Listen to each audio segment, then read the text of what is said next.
You know what? Hindi lahat ng blessings ay puro pera lang. Ang problema kasi natin, kapag sinabing blessing, pera agad ang nasa utak natin. Pera ang ating batayan for a successful life. Yung pera lagi ang dahilan for our happiness in life. Oo naman, di ba? Kasi nagkagawa natin lahat ng gusto natin dahil sa pera. Pero alam mo, magkaiba ang happiness at ang joy.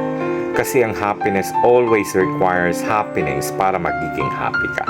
Like for example, inaantay mo lagi ang sweldo para may pera ka. Kumain, bumili ng gusto mo, makagala kasama ang kaibigan at uminom. And after that, mag-aantay ka na naman sa susunod na sweldo kasi ubos na ang pera mo. Feeling empty na naman ang pakiramdam mo. Samantalang yung joy, iba.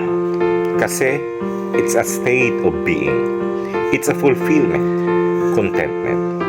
Andyan yung blessing ng buhay, buo ang pamilya, walang mga sakit, may iilan pero totoong kaibigan, bagong mga opportunities at memories in life. And that's life, more than just money. Kaya, be grateful to God. Good morning!